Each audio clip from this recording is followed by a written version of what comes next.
Niatnya mau bantuin lahiran, malah jadi kayak gini. Nah, ini ada kiriman cerita dari Jawa Tengah. Sebut aja namanya Mas Sugeng. Mas Sugeng ini cerita kalau pernah dimintain tolong sama tetangganya buat nganter ke rumah sakit karena istrinya itu mau lahiran. Tapi pas di tengah-tengah jalan, anaknya itu udah keburu lahir tapi ibunya udah lewat. Dan setelah kejadian itu, Mas Sugeng ini malah diteror sama jin yang nyerupain istri dari tetangganya itu. Jadi ceritanya tuh gini. Nah, sekitar jam 11 malam, Mas Sugeng ini baru aja nyampe rumah. Habis bersih-bersih, niatnya itu mau langsung tidur karena capek banget nih habis seharian kerja. Tapi pas mau rebahan, tiba-tiba ada yang ngetuk pintu. Awalnya didiemin aja tuh sama Mas Sugeng karena dia tuh mau tidur. Tapi makin lama ketukannya itu makin kenceng, kayak orang buru-buru. Yaudah, Mas Sugeng keluar tuh buat bukain pintu. Ternyata di luar itu ada Mas Mardi, tetangganya. Dia itu minta tolong ke Sugeng buat dianterin ke rumah sakit karena istrinya itu mau lahiran. Kenapa minta tolongnya itu ke Sugeng? Karena tetangga sekitar yang punya mobil bak terbuka itu ya cuma Mas Sugeng. Karena udah ngelihat mukanya Mas Mardi ini udah panik, gak pakai lama si Sugeng ini langsung ngeluarin pick up-nya. Dan pas nyampe depan rumahnya Mas Mardi, di situ Mas Sugeng ngelihat kalau mertua sama istrinya Mas Mardi ini udah nungguin di luar dan muka istrinya itu udah pucat banget. Ya udah, Mas Mardi langsung gelar kasur tipis di bak mobil dan naikin istrinya ke dalam bak. Sementara mertuanya itu duduk di depan sama Mas Sugeng. Pas di tengah-tengah jalan mau ke rumah sakit, tiba-tiba Mas Mardi ngetuk kaca belakang sambil nyuruh Sugeng buat berhenti. Awalnya si Mas Sugeng ini bingung, kenapa kok malah disuruh berhenti? Padahal bentar lagi nyampe rumah sakit. Ya udah, Mas Sugeng nurut. Pas udah berhenti, si Mas Mardi itu bilang kalau minta puter balik aja, pulang ke rumah. Lah, si Mas Sugeng tambah bingung lagi nih.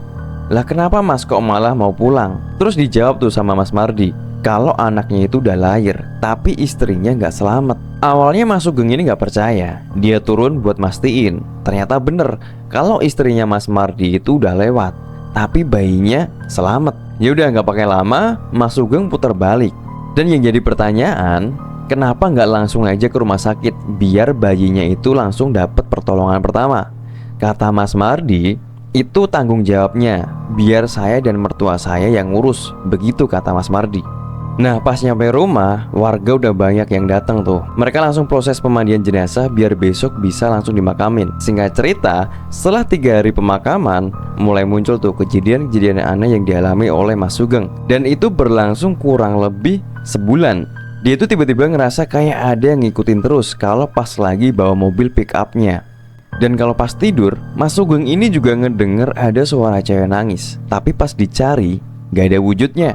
Tapi sumbernya itu ada di mobil pick up-nya Mas Sugeng. Apalagi pas Mas Sugeng ini sholat isya, dia itu ngerasa kayak ada makmum di belakangnya. Tapi pas selesai sholat, pas dilihat itu gak ada orang.